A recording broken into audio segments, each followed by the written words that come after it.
बिस्मिल्लाहिर्रहमानिर्रहीम, अस्सलाम वालेकुम and a very warm welcome to the show. Senate election का मार्का सर पर आन पहुंचा है। इलेक्शन कमीशन ने शेड्यूल भी जारी कर दिया है। 3 मार्च को सेनेट इंतखाबात होंगे।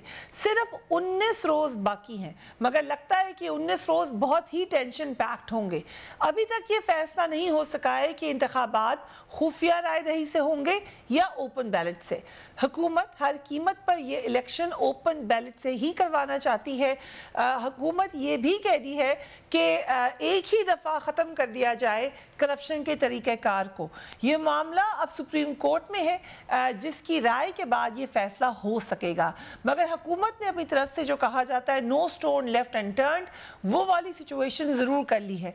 मगर 2018 के सेनेट इलेक्शन में अरकान असेंबली की रकम वसूली करते हुए जो वीडियो आई है, उसके बाद से हलचल मची हुई है। वज़ीर आज़म ने इस मामले की तहकीकात के लिए 3 रुकनी कमेटी कायम कर दी है। इसमें कौन कौन शामिल है? इस कमेटी में है वफाकी वज़ीर फवाद चौधरी, शीरी मज़ाई साहिबा और शहजाद अकबर।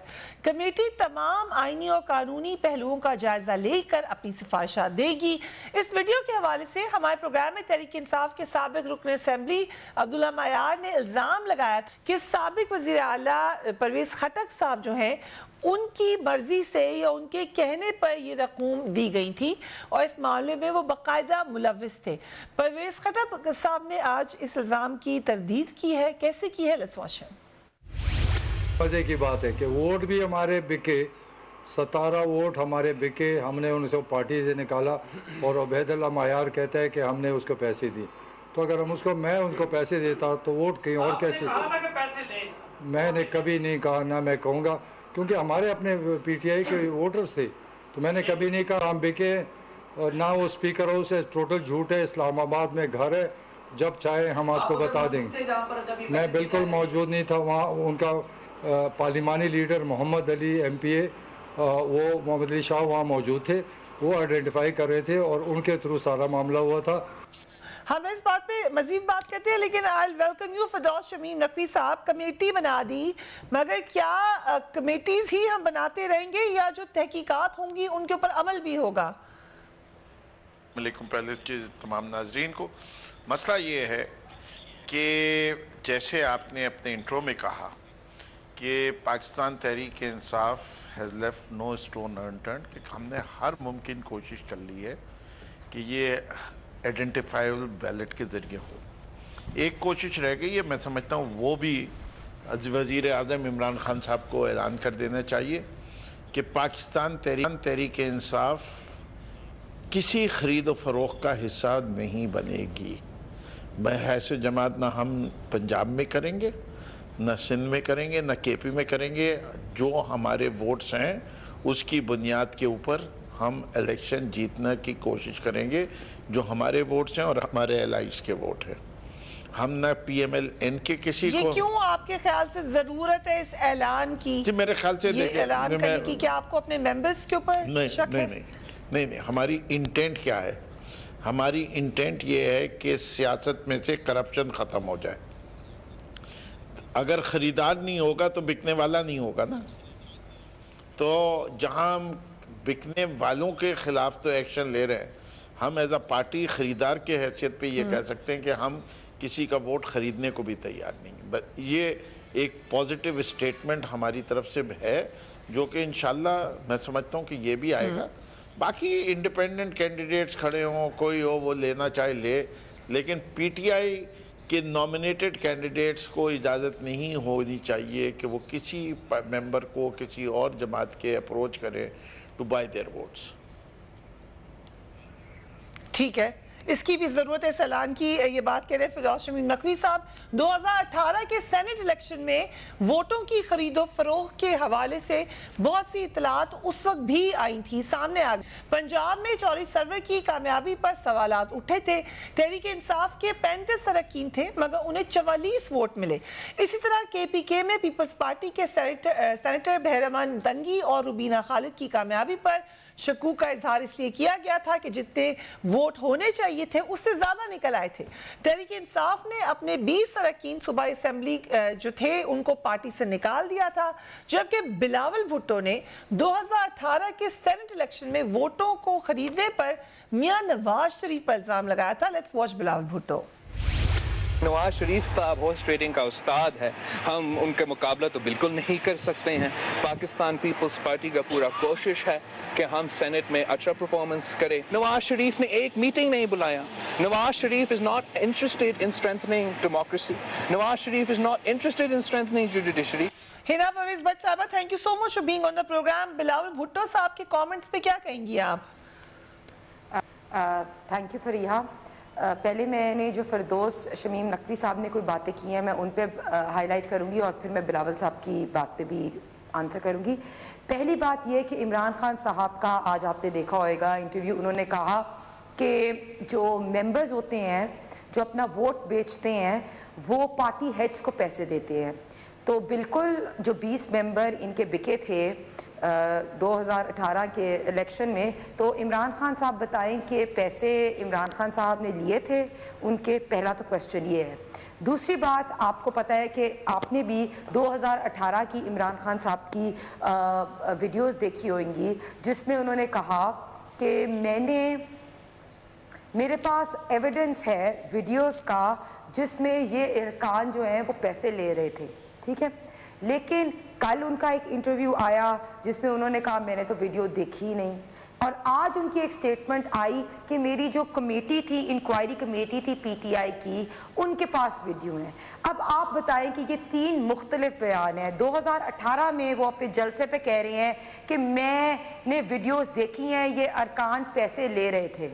कल कह रहे हैं मैंने वीडियो नहीं देखी, आज कह रहे हैं कि मेरी इंक्वायरी कमेटी के पास वीडियो थी। तो आप मुझे बताएं कि अगर पीटीआई की इंक्वायरी कमेटी के पास वीडियो थी तो इमरान खान साहब ने वो वीडियो नहीं देखी, पहली चीज़। दूसरी बात कि आपने भी देखा कि इनके कुछ एमपीएस जो थे उन्होंने स्टेटमेंट्स दी जिसमें उबैद साहब की स्टेटमेंट है और एक जाहिद साहब की स्टेटमेंट है। उन्होंने कहा कि केपीके की हुकूमत ने हमें प्रेशराइज किया, सीएम केपीके ने परवेज़ खटक साहब ने हमें कहा कि आप पैसे लो, और ये स्पीकर साहब के टाइम पे हुआ। तो जब 2018 में इन्होंने ये 20 मेंबर्स को पार्टी से निकाला था तो उस वक्त इंक्वायरी क्यों नहीं स्टार्ट की? ये तो हुकूमत में आए में 2.5 साल हो गए हैं ना। ये सब बड़े लेजिटिमेट सवालात हैं जो आप उठा रही हैं हिना साहिबा। सिर्फ मुझे इतना बता दें कि आप, मुझे नजर आ रहा है कंसर्न है, आप बुरा समझती हैं पैसा लेने देने को, चाहे जो भी ले चाहे जो भी दे, ये गलत है, ये नहीं होना चाहिए सेनेट में। बिल्कुल, डू यू एग्री?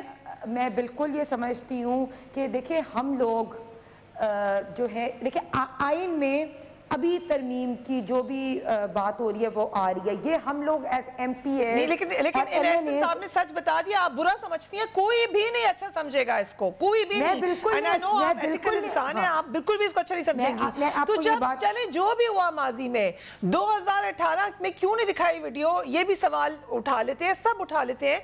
लेकिन अगर एक मौका मिल जाए हम इस मकरूह एक्ट को रोक सकते हैं। वीडियो पे मकरूह एक्ट है, शर्म आ रही है देखकर उसको। जो भी था, खटक साहब कह रहे हैं वो नहीं थे, दिस बिकम्स इररेलेवेंट। हम इसको एट द मोमेंट हम इसको आगे रोकने के लिए सब इकट्ठे क्यों नहीं हो सकते हैं ना साहिबा? बिल्कुल सही कह रही हैं। ये 2.5 साल से अगर इनके पास हुकूमत थी तो इनको चाहिए था कि ये ऑपोजिशन को अपने साथ बिठाते और प्रॉपर अमेंडमेंट लेके आते। बिकॉज मैं आपको बताऊं, देखिए मेरे पे अखलाकी जवाज है, मैं मॉरल ग्राउंड्स पे अपना वोट नहीं बेचूंगी, और मैं इसलिए बिल्कुल बिलीव नहीं करती कि किसी भी एमपी एमएनए को या सेनेटर को अपना वोट बेचना चाहिए, बिल्कुल भी नहीं। This is ultimately wrong.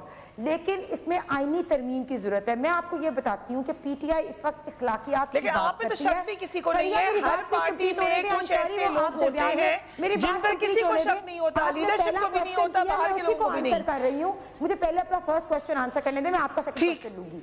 देखिए आपने ये बात अपनी शुरू में भी की, मुझे बताए कि जिस वक्त चौधरी सरवर साहब को एक्स्ट्रा वोट्स मिले, वो कैसे सेनेटर बने, ये क्वेश्चन रेज होता है, उस पर भी इंक्वायरी होनी चाहिए। फिर आप मुझे बताएं कि साजिद सिंदरानी साहब एक अननोन पर्सन जो किसी भी पार्टी से ताल्लुक नहीं रखते, वो कैसे जो है वो चेयरमैन सेनेट बन गए। तो ये सब क्वेश्चंस जो है ना वो रेज होने चाहिए। ये क्वेश्चंस बड़े इंपॉर्टेंट है बिकॉज इस वक्त हमें मोरालिटी पे ओपन बैलेट भी कर देना चाहिए। देखिए इमरान खान साहब ने आज बड़ी अच्छी बात की, उन्होंने कहा कि 60-70 करोड़ रुपए में एक वोट बिकता है। ये क्यों इसलिए कह रहे हैं क्योंकि इनको अपना एक्सपीरियंस है। बलोचिस्तान में इन्होंने जब हुकूमत गिराई, इन्होंने कैसे वोट खरीदे, इन्होंने कैसे साजिद सिंदरानी को चेयरमैन बनाया, तो उनका तो एक्सपीरियंस है। और ये सारे इनके मेंबर्स जो भी था मैं तो 2018 में तो पीएमएलएन बोले, फिर आप खुल के बोले ना, है ना साहब, पीपल्स पार्टी थी। फरीहा पीएमएलएन में लफ्ज़ नहीं थी। 2018 में तो हम लोग जो थे, हम लोगों को सारे जो ड्रॉबैक्स थे वो हमें फेस करने पड़े। अभी भी आपने जो वीडियो देखी, आप रिसीविंग एंड पे थे, इसी ऑल द मोर रीजन कि आप बात करें इस पे कि ये होना चाहिए। आप ठीक है, आप रिसीविंग एंड पे थे, मैं दोबारा आऊंगी आपके पास। तफरी से नहीं होना चाहिए, फरिया बुलडोज नहीं होना चाहिए, ऑर्डिनेंस नहीं आना चाहिए। सुप्रीम कोर्ट में जिस वक्त सदारती रेफरेंस गया हुआ है उस वक्त वीडियोस नहीं लीक होनी चाहिए। वो वीडियोस 2018 से इनके पास है, उस वक्त ऑर्डिनेंस नहीं पेश करना चाहिए, उस वक्त ब्लैकमेल नहीं करना चाहिए आपको। ये बातें अभी इनको क्यों याद आ रही है? ठीक है, आपने देखा कि खुरम लगारी बड़ी फॉरवर्ड ब्लॉक की बातें करते थे, आज खुरम लगारी और उनके साथ 5-6 MPs है पीटीआई के, उन्होंने कहा हम इनको छोड़े हैं, इनकी कारकर्दगी इतनी सिफर है कि इनके अपने लोग छोड़े हैं। तो अखलाकी ग्राउंड पे ये नहीं कर रहे, ये इसलिए करे क्योंकि इनको मुसीबत पड़ गई अपनी। राइट, ठीक है। ससी पलेजो साहिबा, थैंक यू, आपने बड़ी पेशेंटली हमारी बात सुनी है। जो बिलावल भुट्टो साहब की मैंने स्टेटमेंट चलाई उसका आप भी मुझे जवाब दे दें। वो कह रहे हैं ये तो होती रहती है हॉर्स ट्रेडिंग, और पीएमएलएन का उन्होंने नाम लिया, नवाज शरीफ साहब का नाम लिया, लेकिन और भी बहुत सारे लोग इसमें मुलविस हैं। इसको रोकने का क्या तरीका हो सकता है? क्या ओपन बैलेट एक तरीका नहीं है? शुक्रिया फरिया। एक तो मुझे दोनों ही हमारे मेहमान हैं, उनकी आवाज नहीं आ रही थी। I am sorry I couldn't join you on Skype क्योंकि हम हैदराबाद एलसी के बाद अपने होम टाउन में हैं अभी भी। अब बड़ी अहम सवालात हैं। बात ये है कि इसको रोकने के लिए, हॉर्स ट्रेडिंग को रोकने के लिए पीटीआई बड़ी बातें दावे करती है। मुझे नहीं पता दोनों मेहमानों ने क्या कहा, लेकिन जो आपने सवाल किया उस पर जवाब मैं जरूर देना चाहूंगी कि पीटीआई जो है इतनी जल्दबाजी में ये जो लेजिस्लेशन करना चाहती है, यानी पहले तो वो खुद कहती है कि ये 226 के अंडर में नहीं आता, तो खुद तरमीम लेकर आ जाते हैं हाउस में, पर ऑर्डिनेंस भी लेकर आ जाते हैं। इतना बड़ा कंट्राडिक्शन है इनके सारे अमल में और बात में, और अब जो है कोई एक्सप्लेनेशन नहीं है। जो भी खैबर पख्तूनख्वा में ये अनफॉर्चुनेटली ये हकीकत है। और ये जो मैं चीफ जस्टिस साहब की ये बात जरूर मैं ऑब्जर्वेशन कोट करना चाहूंगी कि उन्होंने कहा मुतवातर अगर यहाँ जमहूरी अमल पाकिस्तान में रहता जो 72-73 सालों में, तो मेरे ख्याल में उनका भी कहना था कि ये चीजें प्रैक्टिस में नहीं होती। ये हकीकत है कि यहाँ किसी भी हुकूमत को उस तरह जो अवामी हुकूमतें थी नहीं चलने दिया गया, और उसका जो है खमेजा जो है हमेशा आपने देखा कि एक मैन मेड या आर्टिफिशियल तरीके से एक मैनिपुलेशन से टेम्परिंग की गई वो जो है असेंबलीज बनाने की कोशिश की जाती है। जब भी थोड़ी सी जेन्युइन और अवामी बात करने की असेंबलीज आती हैं तो उनको कैसे उनकी हुकूमतें खत्म की गई वहाँ हम सबको पता है। अब इसका जो रास्ता यही होगा कि इस पर जो है डेलिब्रेशन मुकम्मल होनी चाहिए और कानून साजी होनी चाहिए, लेकिन जो प्रैक्टिस ये अभी की बात हो रही है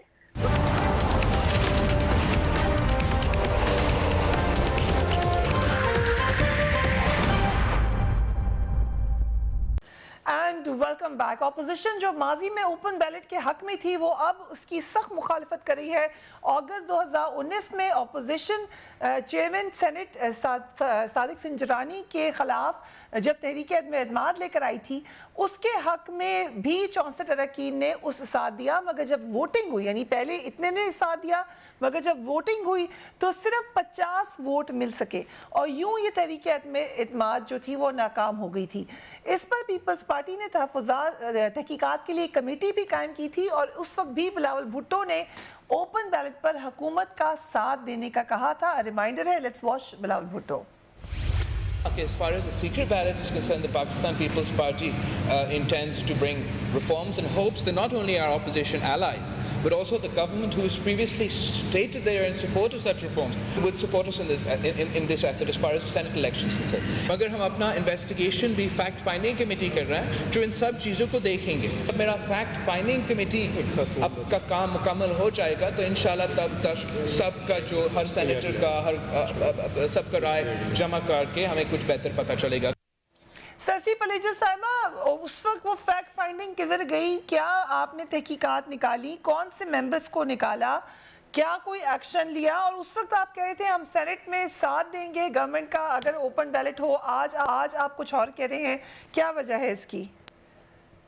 फरिया, वो तारीखी बदतरीन धांधली थी जो पीटीआई की तरफ से की गई थी और बेशर्मी की इंतहा की उन 14 मेंबर्स ने। जाहिर बात है उनको छोड़ के चले जाना चाहिए था। अगर उनको वोट करना था तो जाते और उन अपने अबाओं की पार्टी पर फिर वो जेट आते कांधों पे चढ़कर।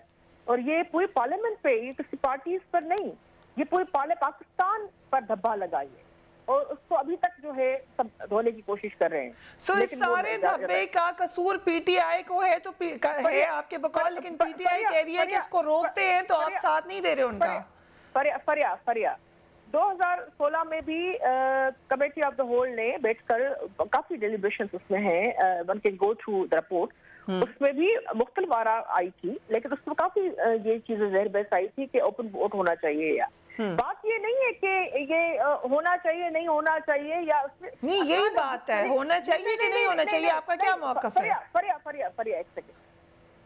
इस वक्त जो है ये खुद जो है यानी जनरल इलेक्शंस जो हैं वो खुफिया वोटिंग पर होते हैं, 1 मैन 1 वोट, और वो खुफिया होता है। तो क्या वो आइन का हिस्सा नहीं है? अब 226 की जो इंटरप्रिटेशन हो रही है इस वक्त वो तो अजीब सी है। यानी आप कहते हैं इलेक्शन एक्ट, तो इलेक्शन एक्ट यानी सेनेट को आप यानी इलेक्शन को आप जो है वो आइन के नीचे नहीं समझते। एक तो बड़ा कंट्राडिक्शन इसमें। दूसरी चीज है बहुत सारी पार्टी के लोग जो है मुख्तलिफ पार्टीज बैठी है ना ऐवानों में, दोनों ऐवानों में। लेजिस्लेशन कंप्लीट तभी होती है जब दोनों ऐवानों से बिल जो जाता है स्टैंडिंग कमेटीज में जाता है। इस तरह नहीं कि 12 मिनट में आप स्टैंडिंग कमेटी से बिल निकाल दें। बाकी डेलिब्रेशंस होती है, डिस्कशन होते हैं। 2.5 सालों में हमारे पीटीआई के भाई बहनों ने क्यों नहीं वो जो है उस पर किया? और जो इलेक्टोरल रिफॉर्म के हवाले से हमारी इतनी सारी तजावीज़ थी, वो जो कमेटी एक ही बनी हुई थी, उन्होंने मीटिंग्स क्यों नहीं बुलाई? और पीपल्स पार्टी ने बड़ा काम किया हुआ था। और ठीक है सरसी साहिबा, लेकिन माजी में आपने कहा ओपन बैलेट होना चाहिए, आज कह रहे हैं नहीं, इसकी क्या वजह? नहीं, हम जो इस हवाले से बिल्कुल चाहते हैं कि या तो जो कल हमें सुन रही थी या छत्ता में देख रहे थे टीवी, तो बात पीटीआई के कुछ लोग कह रहे थे सेनेट चेयरमैन और दूसरों की जो है वो ओपन नहीं होना चाहिए, बाकी जो होना चाहिए। आप ठीक कह रही है। मेरे प्रोग्राम में मिफ्ता इस्माइल साहब ने ये बात की है कि होना चाहिए, वो भी फवाद चौधरी साहब ने भी कहा होना चाहिए। अब बात ये है उसमें पीटीआई की जो है वो कितना उसमें ईमानदारी है। अब क्योंकि इनसे इंटरेस्ट अभी क्योंकि उनको खुद सर्व करने, ठीक है, आन पड़ी है गले में। ठीक है, ये एक तरफ आप ये समझिए ना कितना बड़ा कंट्राडिक्शन है कि एक तरफ वो कहते हैं कि 226 की इंटरप्रिटेशन के लिए हम सुप्रीम कोर्ट जो कहेंगे में, दूसरी तरफ वो खुद बिल लेके आते हैं। ओके ठीक है, ये निकता आपका अहम है। लेट मी कम टू फिरदौस साहब। फिरदौस साहब, एक ये तासुर बन गया है, राइटली और रॉन्गली, लेकिन ये तासुर बन गया है और अभी आजकल परसेप्शंस की है कि आपके मेंबर बिकते हैं, आपके मेंबर आपके काबू नहीं आते। वो खुद आपके मेंबर आके कहते हैं कि हमें चीफ मिनिस्टर ने पैसे दिए, चीफ मिनिस्टर पे बेचारे अपनी देते फिर रहे सफाइयाँ। लेकिन ये क्यों तासुर बन गया और अभी फिर ये तासुर है कि आप रिसीविंग एंड पर होंगे? जैसे पिछली दफा नून लीग रिसीविंग एंड पर थी, अब आप शायद रिसीविंग एंड पर होंगे। जी, 2006 में इन दोनों पार्टियों ने एक चार्टर ऑफ डेमोक्रेसी किया और 2006 से ये इस मर्ज को पालते हुए चले गए। इन्हीं ने 18वीं तरमीम लेके आए, लेकिन उस 18वीं तरमीम में आइन में इस शिक को नहीं छुआ। या तो इनकी नीयत नहीं थी, ये बदनीयती पे काम कर रहे थे, या इनके कोई फ़ायदे थे। केपी में जो कुछ हुआ इनका टेक्निकली पॉसिबल नहीं था किसी तरीके से भी कि इनके 2 सेनेटर्स इलेक्ट हो जाते और हमेशा जब भी क्राइम के पीछे देखा जाता है तो पहली चीज आप तो नेक नहीं है। मुझे बात सर्वर की करवाएं तहकीकात। जी मैं जीते वो उनको आप इधर अपनी तहकीक करवाएं। मैं तो कह रहा हूँ ना, मुझे मुकम्मल करने दें ना। मैं 2000 ठीक है, बात मुकम्मल करने ससी साहब उनको बात मुकम्मल करने दीजिए। जी बात ये हमेशा क्राइम में ये देखा जाता है बेनिफिशियरी कौन है। वी वर द लूजर्स, उसके बावजूद हमने 20 लोगों को निकाला। चौधरी सरवर साहब का एक यूनिक पास्ट है। चौधरी सरवर साहब जो थे गवर्नर पंजाब भी रहे थे, चौधरी सरवर साहब पाकिस्तान मुस्लिम लीग नवाज का हिस्सा भी रहे थे, उनके ज़ाती ताल्लुकात भी थे और उसकी वजह से अगर उन्हें वोट ज़्यादा मिल गए तो समझ जाया जा सकता है कि वो ज़ाती ताल्लुकात पे मिले हो सकते हैं। ये लोग तो हो सकता है कि सेनेटर रुबीना और भैरमन तंगी के भी कोई ज़ाती ताल्लुकात हो। मुझे मुकम्मल जो कुछ बलोचिस्तान असेंबली में हुआ था उसके जिम्मेदार आसिफ जरदारी, जो कुछ केपी के असेंबली में हुआ उसके जिम्मेदार आसिफ जरदारी। इंक्वायरी जो है वो हमने अपनी इंटरनल करके हमने उनको जो सजा देनी थी दे दी उन मेंबरान को। अब फर्दर उनके ऊपर अब ये वीडियो आई है, अगर इसके ऊपर कोई लीगल केसेस बन सकते हैं हम उस पे भी जाएंगे। आसिफ जरदारी साहब के साथ इत्तेहाद करके आपने चेयरमैन सेनेट बना दिया। सॉरी फरिया, एक तरफ आप कह रहे हैं वो sorry Fariya, let me explain that. मैं आपको एक्सप्लेन कर दूंगा। हमने इत्तेहाद किया बीएपी के साथ। हमने बीएपी के साथ कहा कि हम चाहते हैं कि आप चेयरमैन बने और हमारे जो वोट है हमें कुछ नहीं चाहिए, आप हमारे वोटों को जिस तरह चाहे ट्रेड करें। तो उन्होंने इस बात पे कहा कि अगर पीपल्स पार्टी बीएपी के कैंडिडेट को वोट देगी तो बीएपी जो है वो डिप्टी चेयरमैन पीपीपी को दे देगी। This is how the deal was concluded. PTI ने सपोर्ट की 1% from Balochistan and BAP to get elected. उनको वो राइट दे दी थी और हमने उसको ऑनर किया उस कमिटमेंट को जो हमने बीएपी के साथ। मैं एक इस पे बात कमेंट ऐड करना चाहती हूँ कि इस वीडियो ने ये शो कर दिया कि पैसे देने वाले भी पीटीआई वाले हैं, पैसे लेने वाले भी पीटीआई वाले हैं, वीडियो बनाने वाले भी पीटीआई वाले हैं, वीडियो लीक करने भी पीटीआई वाले हैं। और अब हैरानगी की बात है कि देने वाले भी पीटीआई, हारने वाले भी पीटीआई, जीतने वाले भी पीपीपी, वो खुद ब खुद जीत गई। वाह क्या लॉजिक है आपकी ना, what a great logic you have come up with. और वो we pay money, people vote against us, beneficiary is Pakistan People's Party, जिम्मेदार हम मेरे ऑनरेबल ये सवाल आपका जेन्युइन है। ये सवाल सुन ले कि पीटीआई ने पैसे दिए अपने लोगों को, जो है पीटीआई ने पैसे दिए अपने लोगों को कि पीपल्स पार्टी को जितवा दे। क्यों पीपल्स पार्टी को जितवा रही थी? नहीं, बेनिफिशियरी की बात कर रहे हैं तो जो 20 मेंबरों ने पैसे लिए तो इमरान खान ने आज कहा कि मेंबर्स पार्टी हेड को पैसे देते हैं और फिर उनको निकाल दिया पार्टी से। इमरान खान को इन 20 मेंबर्स ने पैसे दिए। उन्होंने एक तरफ से कह दिया कि परवेज खट्टर साहब और असद कैसर साहब वहां थे और परवेज खट्टर ने हमें 1-1 करोड़ रुपए का फंड दिया। और आपको पता है इससे पहले इमरान खान साहब ने कहा मैं 50 करोड़ का फंड दिया कि हम बिक जाते हैं हम लोग। वो तो अजीब बातें कर रहे हैं, ऐसे लोगों की बात कैसे इंसान सुने। ठीक है ना, आपसे मेरा सवाल एक और है। अभी आपने ये बात की कि आपको अपनी जगह का रिस्पेक्ट है, उसके तकद्दुस का ख्याल है। आपने कहा मैं कभी अपना वोट कहीं नहीं दे सकती, ये सोच ही नहीं सकती। मैं भी कहती हूँ आप एक ऐसी एमएनए हैं, मैं भी ये कहती हूँ कि आप इसी किस्म की पॉलिटिशियन है जो शायद मरने के लिए तैयार हो जाए लेकिन अपने लीडर का साथ नहीं छोड़ेगी। हर पार्टी में कुछ लोग ऐसे होते हैं, you are one of them. तो एज अ पर्सन, भूल जाए आप नून लीग के हैं, आपको सिवान में कैसे बैठ सकती हैं उन लोगों के साथ जो आपके सामने बिक रहे हैं, भले वो पीटीआई के हों, भले वो पीपल्स पार्टी के हों, भले वो किसी भी पार्टी के हों। उस ईवान के तकद्दुस कैसे आप समझती हैं कि पूरा होगा जब एक तरफ आप बैठी हैं, एक तरफ वो लोग बैठे हैं जो बैगों में पैसे भरे हैं? आपको तो खड़े हो जाना चाहिए कि ये ईवान के तकद्दुस के लिए हम करवाएंगे ओपन बैलेट। है ना साहिबा? देखिए बिल्कुल, मैं तो आपको पहले भी ये बात कही है कि मैं तो ओपन बैलेट पे और पीएमएलएन भी बिलीव करती है, लेकिन हम ये नहीं बिलीव करते कि आप अफरा तफरी में विदाउट कंसल्टेशन अक्टूबर से पढ़ा है ये बिल। इन लोगों ने अमेंडमेंट लेके आए हैं, इसमें एक में इन्होंने फैसल वाडा को बचाना है। आपको भी पता है फैसल वाडा पे एनआरए एक्सटेंशन मिली है उसको, 50,000 रुपया दे दे और ड्यूअल नेशनलिटी वाली चीज, तो आपको प्रॉपर्ली बैठ के ऑपोजिशन के साथ अगर 2/3 मेजॉरिटी के साथ अमेंडमेंट लानी है तो इसका प्रॉपर काम होना चाहिए। इस तरह नहीं होना चाहिए कि मैं फैसल वाडा को बचाने के लिए ड्यूअल नेशनलिटी वाली ले आए। तो बिल्कुल मैं तो यही कह रही हूँ कि पीडीएम क्यों सड़कों पे निकली है। हम तो कहते हैं जाली हुकूमत है, हम तो कहते हैं सिलेक्टेड हुकूमत है। आपने चौधरी सरवर की बात की, आपने 2018 के इलेक्शन की बात की, हम तो कहते हैं कि इस हुकूमत को घर जाना चाहिए। हम तो चाहते ही नहीं है इनके साथ बैठे।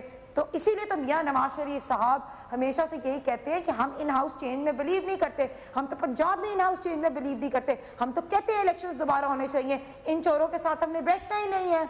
और जहां इनकी फांसी, लेकिन ओपन बैलेट होना चाहिए कि नहीं, ये क्या कहते हैं आप? ओपन बैलेट होना चाहिए, लेकिन प्रॉपर तरीके से होना चाहिए। ऑपोजिशन को बिठाना चाहिए था, इनको ऑपोजिशन को ऑन बोर्ड लेना चाहिए था, प्रॉपर मीटिंग होनी चाहिए थी, प्रॉपर 14 साल आपने चुनिया इलेक्शन में होना चाहिए, इसको छोड़ना चाहिए। नेक्स्ट इलेक्शन में करते हैं open ballot.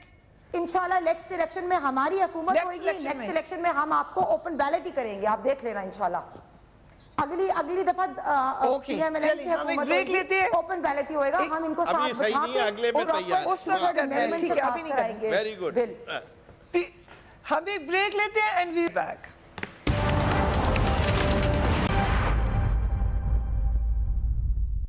And welcome back. कुछ मजीद इल्जामात सामने आए हैं। एमक्यूएम के साबिक रुकन असेंबली महफूज यार खान हैं। उन्होंने ये कहा है कि एमक्यूएम की एक रुकन ने गाड़ी लेकर अपना वोट बेचा जबकि दूसरे ने पैसे लिए। उस वक्त के सेनेटर वजीर निसार खोड़ो, सीनियर वजीर निसार खोड़ो सेनेट वोट के लिए राब्ते कर रहे थे। मैंने निसार खोड़ो से एडवांस मांगा था लेकिन मामला तय नहीं हुए। डॉक्टर आसिम हुसैन का अपना सियासी किरदार है जबकि शैला रजा ने उर्दू बोलने वाले अरकान सिंध असेंबली से वोट के लिए राब्ते किए। वो सबसे ज़्यादा राब्ते कर रही थी। शैला रजा ने कहा हम फाइनेंस भी करेंगे और जनरल इलेक्शन का टिकट भी देंगे। फरूक नसीम की नशिस्त तो बड़ी मुश्किल से निकली। मुत्तहिदा के बाद अरकान पीपल्स पार्टी वुज़रा की गाड़ियों में वोट डालने आए। क्या कहेंगी आप इस हवाले से ससी पलेजा साहिबा? ये आपको इस तरह की कोई खबर नहीं कि आसपास क्या होता है? परिया, अफसा सर्दी के बाजार को हम और आप कुछ नहीं कर सकते। अभी भी बहुत सारी, क्योंकि गवर्नमेंट पे पीटीआई पे उंगलियां उठ रही हैं। वज़ीर आज़म कह रहे हैं कि वीडियो का पता नहीं, अब कह रहे हैं कि इन्वेस्टिगेशन होगी। पहले उन्होंने कहा, उस वक्त 2018 में की वीडियो देखी हुई है मैंने। एमक्यूएम के जो अरकान हैं वो हर दफा वो लगाते हैं पीपल्स पार्टी पे इल्जाम, क्योंकि अब उनकी जो स्ट्रेंथ होगी उतने मेंबर्स आएंगे ना। अब फरूक नसीम के हवाले से भी आपको पता है वो कैसे आखिर तक गिनती खत्म ही नहीं हो रही थी। तो ये सारी चीजें आपने देखा है कि हर असेंबली में कुछ ऐसे एलिमेंट्स होते हैं जो कोशिशों में होते हैं कि टेम्परिंग हो और मामला यहाँ से वहाँ हो जाए। पीपल्स पार्टी की इस दफा जो है असेंबली में आपने देखा है कि एक बड़ी मेजॉरिटी है, तकरीबन जो है 99। अगर ये ज़मीनी इलेक्शन की जो हमारी सीट थी वो आती है तो हमारे लिए तो जो भी सीट हमारी है वो तो हमारा हक बनती थी। वो स्ट्रेंथ आप देख, और अगर एक्स्ट्रा मिल जाए तो बस फिर गुड हो जाता है, कोई उसके ऊपर सवाल नहीं उठाता। आई कम टू यू हिना साहिबा। नहीं, हमारी स्ट्रेंथ ही इतनी थी। ठीक है, जितने भी नहीं, लेकिन पेशावर खैबर पख्तूनख्वा में तो नहीं थी। नहीं फरिया एमक्यूएम के अब साथियों के जो इल्जाम है उसका तो I can't help it, obviously you know. वो जो उनकी जो है अजीब सी मुंतक होती है, कभी भी किसी के हवाले से वो कह देते हैं। और शैला उर्दू आपके इत्तेहादी है माजी के वैसे, लेकिन उसका मतलब ये नहीं। हाँ, इत्तेहादी तो बहुत सारे एक दूसरे के रहे हैं उस वक्त। ठीक है, इफ यू अलाउ मी, क्योंकि ब्रेक पे जाना है, मुझे जरा हिना के पास आने दे। हिना, जो भी किया पीटीआई ने, कम से कम पीटीआई ने 2018 में 20 अरकान के वोट फरोख्त करने का इल्म होने पर उनको फौरन पार्टी से निकालने का कहा, कोई कदम जरूर उठाया। मुस्लिम लीग नून ने 2018 में चौधरी सरवर के हवाले से क्या किया, क्या आप लोगों का एक्शन था? अभी ये जो बात बता रहे हैं फिरदौस साहब, वो तो उनकी पार्टी के, वो कह रहे हैं उनकी जान पहचान थी। आप लोगों ने पूछा अपने लोगों से कि क्या मसला हुआ है? फिर 2019 में सेनेट चेयरमैन के हवाले से आप लोगों ने बहुत आवाज उठाई, लेकिन एक्शन क्या लिया आपने? पूछा अपने मेंबर से? देखिए फरिया, बेसिकली 2018 के बाद जो ऐसे लोग थे जिससे कहते हैं ज़मीर फरोश लोग, जो PMLN से भी बिलोंग करते थे, वो माशाल्लाह उन सब ने PTI को ज्वाइन कर लिया। और आप देखें कि हमारे अभी भी इनने कोई जो फॉरवर्ड ब्लॉक की बात करते हैं, कोई 5-6 लोटे हैं पार्टी के जो PTI के साथ हैं। तो बेसिकली हमें तो एक्शन लेना ही नहीं पड़ा। PTI जब फॉर्म हुई तो उन्होंने हर जगह से, हर पार्टी से जो लोग लोटे थे और जो ज़मीर फरोश थे उनको इकट्ठे करके PTI में डाल लिया। तो हमें तो ज़रूरत ही नहीं पड़ी एक्शन लेने की। अभी भी 6 लोग जो हमारी पार्टी के लोटे हैं, ये वही लोग हुए जिन्होंने अपने वोट बेचे हैं। मैं तो यही कहती हूँ, हम लोग थे और उनके ऊपर एक्शन लिया। हमने उनको पार्टी के अंदर से कहा कि आप रिजाइन कर दें। लेकिन बात यही है कि PTI ने हर पार्टी के वो लोग जो ज़मीर फरोश थे उनको अपनी पार्टी में रख लिया। तो इसीलिए तो इनके पास जो मैं आपको पहली बात कर रही हूँ, वोट जो है पैसे देते भी हैं, खरीदते भी हैं। तो ये वही चीज़ आ जाती है कि वो सारे लोग जो PMLN में जिन लोगों ने शायद अपने वोट बेचे होंगे, वो अभी PTI का हिस्सा है, चाहे वो लोटे के तौर पे हो या वैसे उन्होंने जहाज के थ्रू इनको ले लिया, खरीद लिया। कि जो लोटा साजी कर रहा है या लोटाइज्म है, तो लोटा फर्दर लोटा बन गया, आप ये कह रही हैं? नहीं, ये वही लोटे लोग वही थे जिन्होंने अपना वोट बेचा। और अब जब PTI बनी और PTI ने हर तरफ से लोग और हर तरफ से गैंगस्टर्स, हर तरफ से कब्जा माफिया के लोग अपने अंदर इकट्ठे किए, तो उन्होंने माशाल्लाह PMLN के लोग जिन्होंने वोट बेचे थे या PMLN में वो लोग जो ज़मीर फरोश थे उनको भी अपने साथ जो है वो शामिल कर लिया। वो आपकी पार्टी में थे, आज आपको छोड़ गए हैं, तो वो गैंगस्टर भी हैं, वो लोटे भी हैं, वो सब कुछ हो गए। चले हम एक ब्रेक लेते हैं और उसके बाद पूछते हैं फिरदौस साहब से कि ये अपने लोगों का इतना खौफ है क्यों? बड़ी इंटरेस्टिंग आज एनालिसिस हबीब अकरम साहब ने भी किया है, उससे भी बात करेंगे। ब्रेक।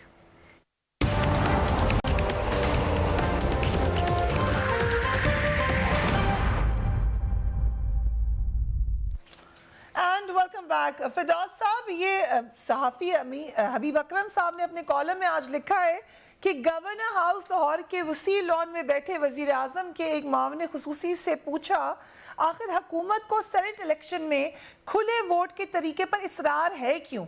उन्होंने कहा, हुकूमत की इतलात के मुताबिक कराची में दौलतमंद कारोबारियों का एक जत्था है जिसके जिम्मे सेनेट के इलेक्शन में हमें शिकस्त देना है। और आप अच्छी तरह जानते हैं कि पीपल्स पार्टी और आसिफ अली जरदारी ये काम कितनी उम्दगी से कर सकते हैं। ये इतला देने के बाद उन्होंने ये भी बता दिया कि बलूचिस्तान में बाज़ लोग 5-5 करोड़ रुपए फी रुकन असेंबली सूबाई असेंबली तैयार किए बैठे हैं ताकि 40 करोड़ रुपए में सेनेट की टिकट सीट खरीद लें। अब आप बताएं, ये सब कुछ होने दें। आप कराची में बैठे हुए हैं, आपको पता होगा ये किसका जिक्र कर रहे हैं प्राइम मिनिस्टर। मतलब इससे तो यही बात लगती है कि आप लोगों को यही डर है कि आपके मेंबर्स आपके साथ नहीं होंगे। देखिए फरिया, बात सारी ये कौमी किरदार होता है। हमें मेरी बात समझ में नहीं आती। चलिए मैं एक और प्रपोजिशन अपनी दोनों इस वक्त इन्वाइटीज से ये रख देता हूँ। आर दे विलिंग कि ये बता दें कि अगर इनको वोट उनकी तादाद से ज़्यादा मिले तो वोट किसने दिए और कैसे मिले, ये डिस्क्लोजर दे दें आफ्टर द इलेक्शंस। इससे कि जैसे कि शशि कह रही थी 99 वोट्स हैं इनके, उसके ऊपर ये जनरल सीट्स जो हैं वो 4 जीत सकते हैं और 3 ऑपोजिशन जीतेगी और 1 टेक्नोक्रेट जो है, ये सिंध असेंबली की बात कर रहा हूँ, 1 टेक्नोक्रेट ऑपोजिशन का होगा और 1 वुमेन सीट ऑपोजिशन की होगी। तो ये अगर कुछ इसके अलावा रिजल्ट आए तो इनको डिस्क्लोज करें कि क्या, और अगर हमारे 3 से ज़्यादा हो, मैं कहता हूँ कि हम डिस्क्लोज करने को तैयार होंगे कि कैसे आए। इसी तरह पंजाब असेंबली में वादा कर लें, KP में कर लें, बलूचिस्तान में कर लें, डिस्क्लोज तो करें ना कि किस तरह मिले वो ज्यादा। कह रहे हैं कि एक मॉरल पैक्ट कर लिए। चलिए कम से कम ये हॉर्स ट्रेडिंग तो रोके। ये फेयर इलेक्शन सेनेट पे बिलीव करते हैं। अगेंस्ट हॉर्स ट्रेडिंग तो चलिए। मैं आपकी बात सारी साहिबा हिना साहिबा कह रही हैं कि वो इसमें ऑन बोर्ड है। हां तो ठीक है, बिल्कुल ऑन बोर्ड है। हमारी तो जितनी सीटें होंगी उतनी हमें मिलेंगी। हम तो बहुत ट्रांसपेरेंट पार्टी है। हमने तो अपने अकाउंट जब खरीदार नहीं रहेगा मार्केट में, फॉरेन फंडिंग के इल्जाम भी जब खरीदारी नहीं रहेगा मार्केट में, इल्जाम लगेंगे। तो बिकेगा भी कौन? आपको पड़ी है, हमारी इन्होंने कह दिया वो पार्टी ऑन बोर्ड है। बहुत शशि साहिबा, आर यू ऑन बोर्ड? फरिया, मुझे बताएं कि ये दो किस्म के जो है बयानियां चल रहे हैं। एक तो ये चौधरी सरवर के लिए वो कह रहे हैं कि खुशहाली और नेकनियती में उनको क्योंकि सब पसंद करते हैं वोट बढ़ गए। अगर दूसरे सूबों में किसी कैंडिडेट का अच्छा चाल चलन है, उसको पसंद किया जाता है, 2-3 वोट वहां से Disclose आगे, करें। तो इसे इसको हम कब कह रहे हैं? ये